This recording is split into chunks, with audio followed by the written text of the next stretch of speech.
Hey, everybody. Good evening. Welcome. End of October and our second to last babble of 2025. Nothing new to report. You guys should have received the edition of the Baltimore Chop came out last weekend. Um, as you know, our SABR annual meeting has been set for January 19th, which is Martin Luther King Day, here in Baltimore at the Peabody Heights Brewery. So, other than that, um, I don't have anything to add currently. I know Robert is joining us from the West Coast, if I'm not mistaken. Um, Yes, that's true. and he will do his presentation on his book that was recently released, Dangerous, Danny Gardella. And if you guys have any questions, put them in the chat and or save them to the end of his presentation. So, Robert, go right ahead, good sir. Okay, so I'm going to do a PowerPoint. So if you could make me co-host, then I can share You it with you. already are. Yep. Okay, let's see if I can get this right. So you should just be seeing the book. Is that correct? Yes, we see it. Okay, great. All right, let me just get lined up here. Okay, so um, thanks for your invitation. I'm happy to be able to talk to the Baltimore Babe Ruth chapter of SABR. Um, Thank you all for tuning in. Um, uh, as Peter mentioned, I do come to you from the opposite coast. I ended up following the Giants from my New York upbringing out to San Francisco, where I've lived and worked for many years. Um, I have a story to tell about a giant, a New York giant, Danny Gardella, but it's a tale that affects all major leaguers for the last half century. So I'd like to talk about my book for about 30 minutes, and then we can open it up for questions and comments. Sports writers condemned and red baited him. Brooklyn Dodgers owner Branch Rickey called him a communist. The Florida congressman said that he would, quote, be the death knell for the sport that has kindled the fires of ambition in thousands of young Americans. The target of these and many other attacks was Danny Gardella, who had the nerve to seek fair pay for his labors as a ball player. In response, he protested, I was no communist for exercising my American rights. I have a story to tell about a baseball player, but it's also a bigger story about Major League sports in the US and about post World War II America, especially its labor battles, its anti communist hysteria, and challenges to the American team. In baseball, besides the exploits of ball players on the field, we also tend to identify individuals who change the game or who stand out because of their antics or their personalities. We recognize as pioneers, for example, players such as Babe Ruth, Jackie Robinson, Jim Bouton, and Curt Flood. And we also recognize characters or eccentrics, players such as Dizzy Dean, Casey Stengel, Yogi Berra, and Bill Spaceman Lee. But one neglected baseball pioneer and eccentric was former New York Giants ball player Danny Gardella. Yet almost nobody's ever heard of him. In particular, millionaire athletes, not only in baseball, but in all major league sports, owe him a million thanks. But they have no idea who he was, even though he was a phenomenon in his own time in the late 1940s. Consider, for example, his nicknames.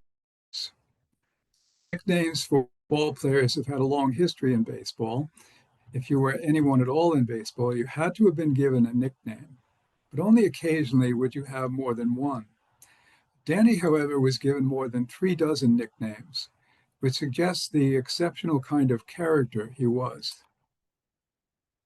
What if you discovered a Zelig-like figure who showed up where you'd least expect it? A player who played professionally in Mexico, Cuba, and Canada, who was also an accomplished acrobat, gymnast, and Golden Gloves boxer, who was also a fitness, nutrition, and weight training pioneer, who was also a gifted opera, Broadway, and vaudeville singer, who posed as a model and once studied to be an actor, who was also a notorious prankster and comedian, who, despite being a high school dropout, was also a self-taught poet, philosopher, and psychologist. And what if you discovered that this same ball player established a landmark precedent for challenging antitrust violations, who also forced Major League Baseball to stop rating players from the Mexican and other foreign leagues, who also helped break Major League Baseball's color line, who also inspired the creation of the American Baseball Guild Labor Union for players' rights, who also won the first successful federal court challenge to the slavery and suppressed wages of baseball's reserve clause, paving the way for free agency, who was also repeatedly regarded by major league owners as dangerous. If you discovered all these things, as I did about Danny Gardella, then you would do as I did and write the biography of his life and times in post-war America. I first ran across Gardella when writing my earlier book, The Empire Strikes Out, A History of Baseball's Relationship with U.S. Foreign and Military Policy. As Major League Baseball has projected itself and the American empire into foreign lands, Danny showed up in one of the many U.S. interventions, this time into Mexico. More recently, Peter Dreyer and I wrote two books, Major League Rebels and Baseball Rebels, and Danny emerged again, this time challenging Major League Baseball's wage slavery in the 1940s. Gardella seemed important, yet little had been written about him. And why would the baseball owners regard him as dangerous? When I discovered that he was also a notorious character and a bit of a Renaissance man, I was convinced to write his story. I was also intrigued because the heart of Gardella's story occurred at a time that's long fascinated me, the post-World War II period. The U.S. was fresh off its triumph in the so-called Good War, which left America on top of the world with the strongest economy and with a positive, even grateful reputation. The U.S. seemingly had everything going for it, providing the opportunity to finish America's progressive New Deal initiatives.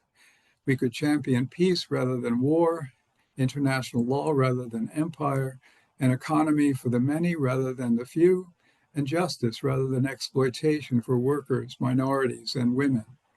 Since essentially we did none of those things, I always wanted to know more about why. I was particularly struck by the labor wars of this period and then the nation's consumption by an anti-communist Red Scare hysteria. How could an era that held so much promise end up ruining so many lives? Given the ruined lives portrayed, for example, in the 1946 blockbuster film The Best Years of Our Lives, the title seemed more like an ironic or satirical portrayal of the post-war era. Why did the nation seem to be making so many decisions away from progress, peace, and justice rather than embracing them when it had the best chance in its history to accomplish those ends? I wondered how I could explore this period from a new perspective, through the lens of baseball and Danny Gardella. It also happened that my mother and father were New York City contemporaries of Gardella from the Bronx and Queens, respectively, and thus exploring Danny's life gave me insights into the lives of my own parents. Danny Gardella grew up in Little Italy in the Bronx, New York in the 1920s and 1930s, playing sandlot ball with his brother Al. They were inspired by fellow Italians in the major leagues, especially Tony Lazzeri and Joe DiMaggio. The teenage Gardella was signed, along with his brother, into the Detroit Tigers minor league system. Despite his short stature, he was only 5'7" and 160 pounds. Gardella was powerfully built and always a threat to hit the long ball. But from 1938 to 1940, Danny was shuttled from one minor league town to another, traded into the Cleveland Indians organization, and then became the property of the Washington Senators. And property is a key word here. Pessimistic about his career, Danny quit organized baseball for a series of blue-collar jobs for the next few years. Playing in a shipyard industrial league, however, Gardella was spotted by a New York Giants scout and signed to its top farm club in Jersey City in 1944. Quickly developing a reputation for his idiosyncrasies, he also excelled on the field, and the Giants promoted him to the Major League club for a meager $1,500 salary. He became an immediate sensation with his hitting, if not his fielding. When he cooled off, he returned briefly to Jersey City to end the 1944 season.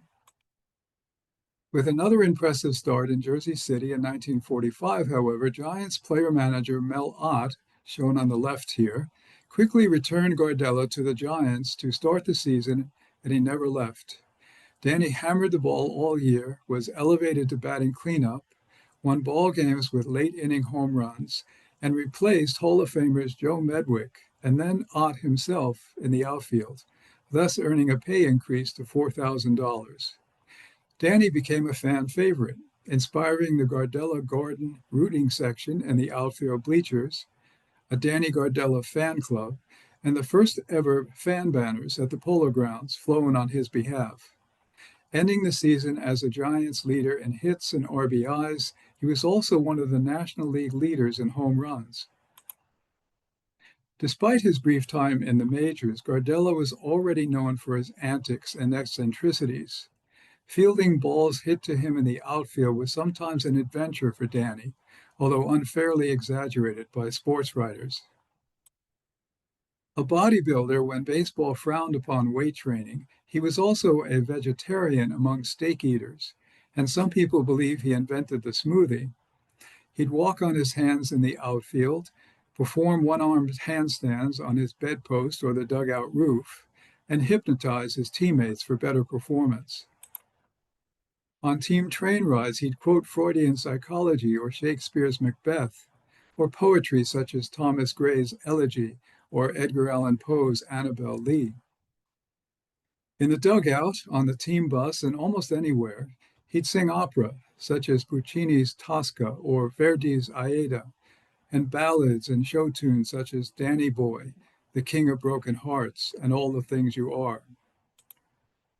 He'd catch balls dropped from Navy blimps and hang from train trestles and the window ledges of skyscrapers. But Danny had also been a star during the 1945 season and expected a significant raise. Instead, the Giants offered him only $500 more for his 1946 contract. When he protested, the Giants banned him from the team hotel and field during spring training. With Gardella bound by the reserve clause, they knew Danny had no choice. When Gardella still resisted, Giants owner Horace Stoneham announced he would sell Danny back into the minor leagues. So what is the reserve clause? As some of you likely know, since the early days of professional baseball in the late 1800s, a reserve clause appeared in every ballplayer's contract. When you signed your contract, you were bound to one team for that season and also reserved to play for that same team the next season as long as it kept renewing your contract. And although the ballplayer was bound as property, the team could release him with only 10 days' notice and cancel the contract. In effect, the ballplayer became enslaved to the team that first signed him, or to whichever team he was either traded or sold. If he was sold, the ballplayer received none of the purchase price for his value.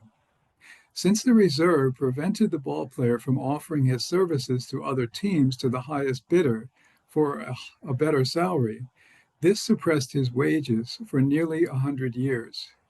Except for a few stars, ballplayer salaries were kept low. Owners kept getting rich, paying low wages because they knew ballplayers had no other place to go if they wanted to play Major League Baseball. As a group, the MLB teams formed a monopoly, potentially regulated by America's antitrust laws. To promote competition, those laws forbid collusion among companies. Yet all MLB teams were colluding with each other to impose a common contract, including the reserve clause, so that players could not try to sell themselves to other teams. Although antitrust laws had been around since 1890, they were not well enforced, thanks largely to Supreme Court decisions that manufactured loopholes for monopolies well into the 1930s. And in 1922, the court had specifically ruled that Major League Baseball wouldn't be subject to antitrust laws. And the 1920s are where the reserve clause and antitrust story has typically ended until it's picked up again 4 decades later in the late 1960s and early 1970s, when the saga of Curt Flood and Marvin Miller emerges, finally leading to free agency in baseball and then in other sports in the late 1970s. And of course, ball players have enjoyed considerable riches ever since, now free to periodically sell their skills to the highest bidder. The highest earner, the LA Dodgers' Shohei Ohtani, will make $70 million in 2025. The average salary is $5 million. The median player salary is $1.3 million, and $760,000 is the minimum salary. But that gap between the 1920s and the 1970s misses an essential ingredient in the free agency evolution. It's the missing story of Danny Gardella in the late 1940s and his neglected role in providing the first and ultimately a lasting challenge to the major league owners and their repressive contracts. Before free agency, since ball players couldn't sell their services to the highest bidder among the teams in the existing major leagues, the only way they could possibly escape the reserve was if another major league became available. The existing major league always fought fiercely to try to prevent this from happening. But it did occur a few times. When the National League was challenged in 1882 by the American Association, in 1890 by the Players' League, and in 1901 by the American League. And the combined National and American Leagues were challenged again in 1914 by the Federal League. But in each case, players escaped the reserve clause for only a year or two, when it was reimposed and their salaries and mobility were slashed once again. This was the situation ball players faced in the 1940s, when owners were making big profits, while suppressed player wages remained lower than before the war. The ball clubs remained vigilant against any legal challenges to the reserve clause or any competing leagues. But they weren't counting on Danny Gardella and the Mexican League in 1946. Prior to that season, working as a trainer and masseuse at Al Roon's, an upscale New York gym, Gardella met Jorge Pascal, a wealthy team owner in the Mexican League, which he was essentially running. Pascal knew about Danny's strong 1945 season, couldn't believe how little the Giants were paying him, and told Danny he'd pay him a lot more to play for his team. Pascal had already bolstered the Mexican League by luring dozens of Negro League black players who were still banned from the U.S. major leagues. A multimillionaire, Pascal now had his eye on white major leaguers to further transform his Mexican League into a major league. When Danny was shunned by the Giants for protesting his insulting pay raise, Gardella remembered Pascal's offer. Instead of allowing the Giants to profit from selling him to a minor league team, Danny jumped to the Mexican League to play for the Veracruz Blues for more than twice his major league salary. But he didn't jump alone. Instead, Gardella led a movement to lure other underpaid major leaguers to join him, including some stars. With the help of Pascal's big salary offers, Gardella helped recruit more than 25 other white major leaguers to the Mexican, launching MLB's biggest nightmare: the ability of players to escape the reserve clause and get better salaries because another major league had emerged for them to play in. Here are some of the other jumpers. I'm sure you'll recognize some of these. In the top row, Vern Stevens, Max Lanier, Mickey Owen, Fred Martin, Red Hayworth, and then bottom row, Lou Klein, Alex Carrasquel, Bobby Estalella, Mo Franklin. But with Horace Stoneham having a reputation for paying the worst salaries, the Giants had the most jumpers. Gardella was joined by Sal Magli, Nap Reyes, George Houseman, Roy Zimmerman, Adrian Zabala, Harry Feldman, and Ace Adams. Danny's jump in 1946 also helped break the color barrier in baseball. The white players he inspired to follow him were now playing agreeably, not only against black players from both the U.S. and other nations on Mexican teams, but also playing with and sometimes even being managed by blacks. It made it harder for team owners to claim never be done in the U.S. and helped baseball commissioner Albert Chandler to allow Jackie Robinson's integration initiative to proceed in 1947. Here are some of the black Negro League players Gardella and the other white jumpers played with and against, in addition to black players from the Caribbean. Ray Dandridge, Theoloic Smith, Double Duty Radcliffe, Martin DeHigo, Booker McDaniel, Bernice Wright, Terrence McDuffie, and Ray Brown. A couple of these fellows are in the Cooperstown Hall of Fame.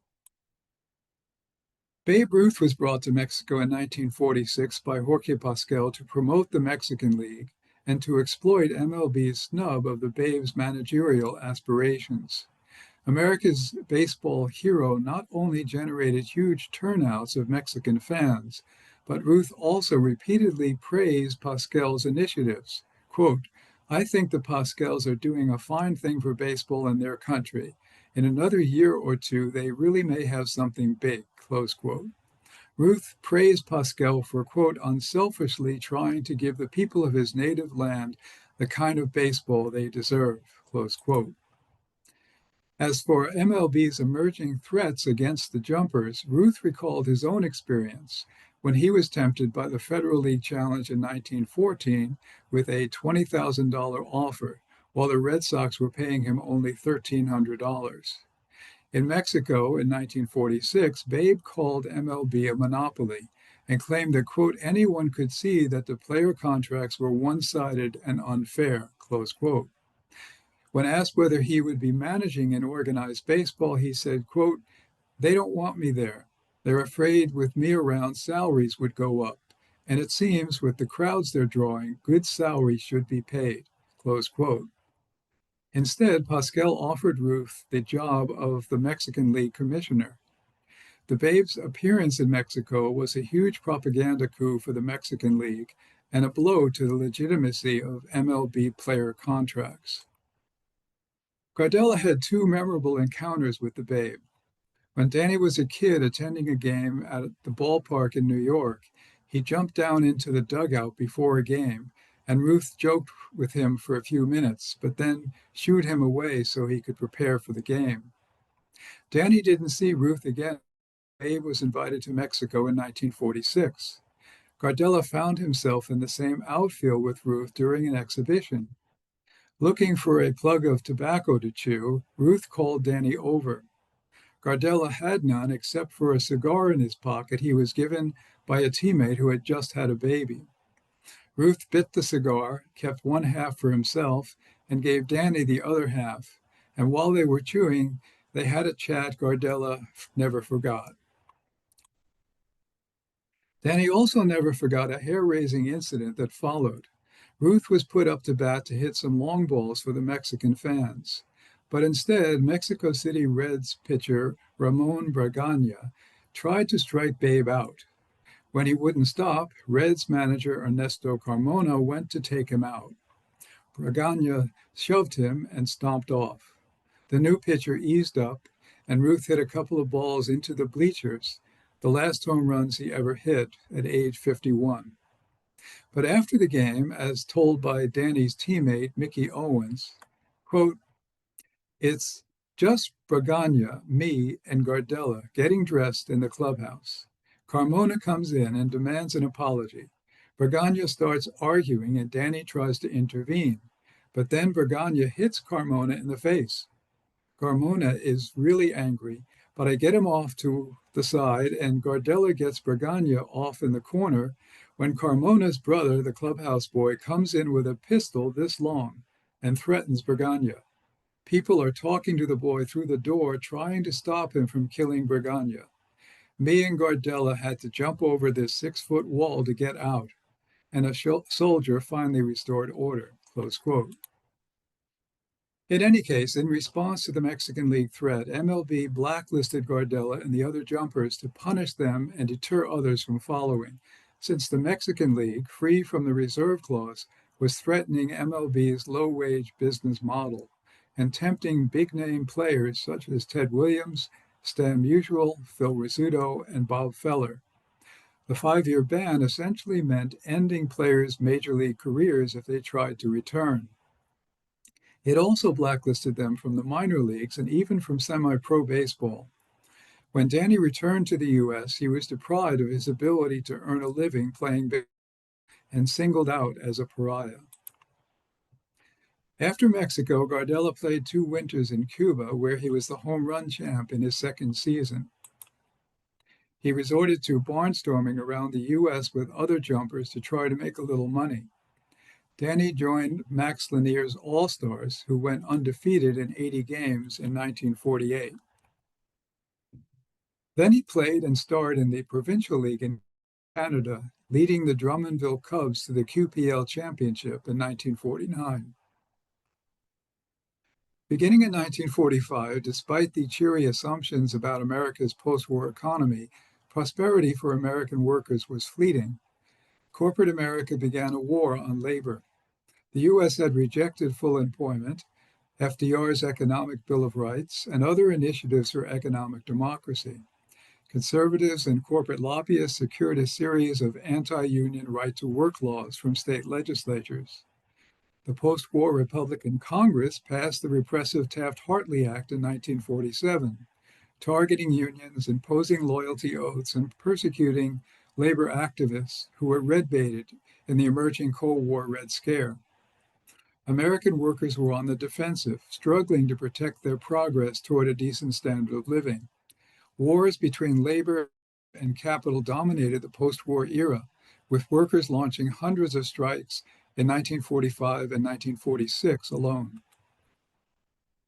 Just as Curt Flood would later claim that he was influenced by the 1960s social movements, Danny was influenced by the enormous labor activism of the late 1940s. His rebellion helped inspire the creation of the American Baseball Guild, a new attempt to organize players into a labor union. And he sued Major League Baseball. For challenging the reserve clause and MLB's antitrust exemption, he was condemned and red-baited for allegedly trying to destroy baseball in America.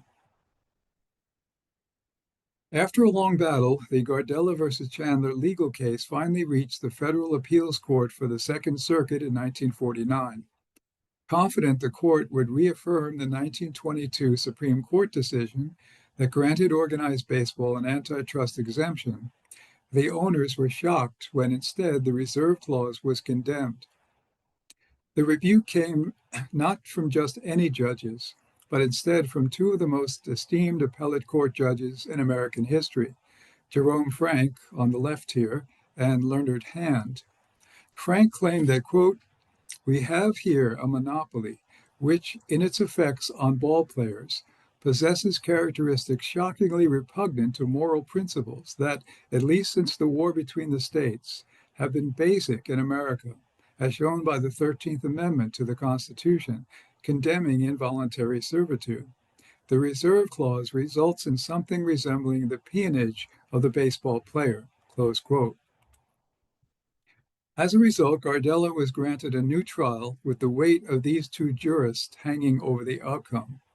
Fearing a loss, the owners offered a financial settlement that Gardella sought to refuse, but ultimately could not, given his impoverished circumstances, and the likelihood that he'd remain blackballed in professional baseball. Sure enough, after being restored briefly to the majors for 1 at-bat with the St. Louis Cardinals in 1950, he was quickly dropped and blacklisted again. But Gardella's judicial decision, the only federal court rejection of the reserve clause, lived on. During the 1950s, on into the 1960s, it inspired multiple lawsuits against MLB by subsequent baseball players, beginning with minor leaguers, and also court cases challenging the reserve clause and other legal abuses in the National Football League, the National Hockey League, and the boxing, horse racing, and even the dog show industries. The so-called Gardella effect also inspired grand jury challenges and 2 congressional investigations into the baseball industry. Every single legal challenge to MLB's reserve clause and antitrust exemption was based on Gardella's precedent. In the mid-1960s, major leaguers, not just minor leaguers, as a group, finally began to push back against their reserve clause oppression. Under Marvin Miller's guidance, the Major League Baseball Players Association began to emerge as a real labor union, getting owner concessions by threatening another, quote, Gardella lawsuit.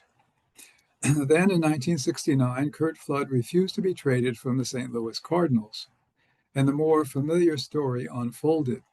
Flood sued MLB to challenge the reserve clause and the antitrust exemption, but less known is that once again the Gardella court decision played a central role, with Flood's legal brief quoting Jerome Frank's condemnation of baseball's peonage system. Although Flood ultimately lost his 1972 Supreme Court case, it finally raised the consciousness of the ball players and inspired them to defeat the reserve clause by other means in 1975. That year, baseball players and soon major leaguers in all sports were granted free agency, which began their rise into untold riches.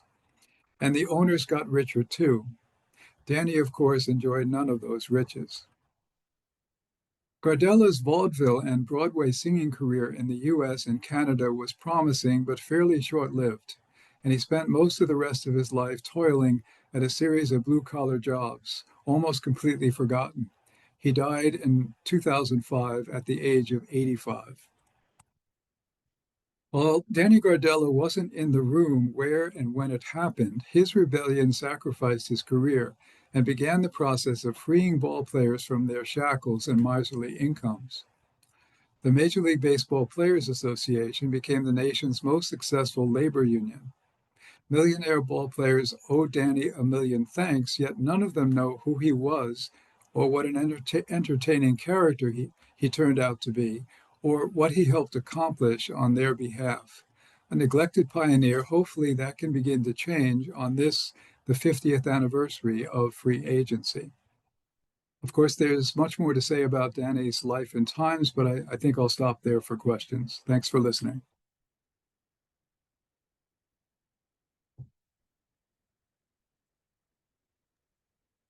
Appreciate it, Robert. Anybody have questions? Just either put it in the chat or just chime in. Tom?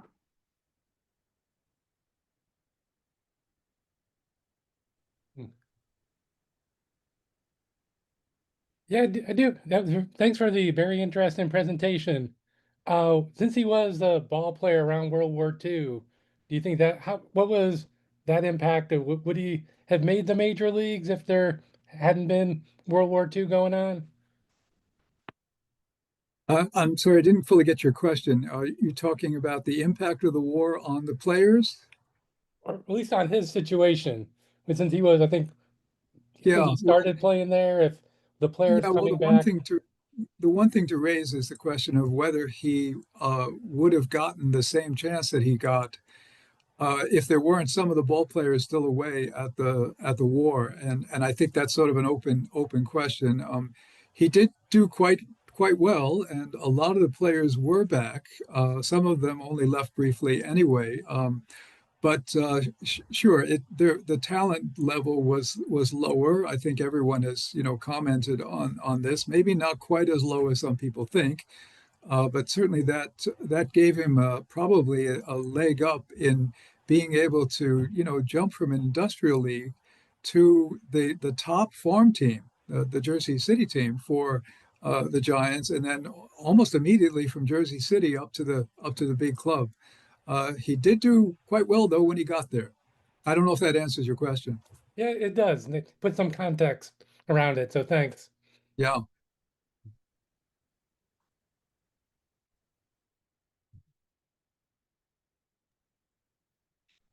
Anybody else? Questions for Robert? You guys are awful quiet tonight. maybe because it's almost winter. I don't know. Here in Baltimore, it's around 56 degrees right now, so definitely getting autumny. People are revving up for the World Series today. Yeah, today's an off day, so Yeah, back to LA, I guess, tomorrow. right. So, well, guys, obviously our next, we don't have a presentation this week, but then the first week of November, that Wednesday, we'll have our standard Peeps at the Peeb call. And then start ticking down to the new year. For those who want to do presentations for 2026, you'll be getting an email in the next week or so, giving out the dates for the first probably 5 or so months for 2026 for anybody who wants to sign up for either of our monthly Zoom calls or for the in-person at the Babe Ruth Museum. So look for that in the near future. Anybody else? Nope, nope, nope. Since there's no game tonight, I don't have much to do on my plate. So I do appreciate, obviously, Robert, for being here. West Coast is a different time zone. And I see Ben Ernst is here from South Dakota as well. So I know some people are a little bit out of our East Coast element. So we appreciate all the support, obviously. And, Okay, well, thank you. Thanks for inviting me. I appreciate it. Pick up Robert's book if you haven't already. Obviously, Amazon or directly from the publisher or any other local bookstore. And since it's almost baseball off season, we have a lot of time to just sit around and just wait for spring, as the great Rogers Hornsby used to say. So everybody, thank you for coming. Have a good night. You know how to reach me if you need anything. Send an email, text, instant message, and I'll get back to you as soon as possible. And look forward to seeing you at the next BBRC meeting in early November. Thanks. Good night. Robert.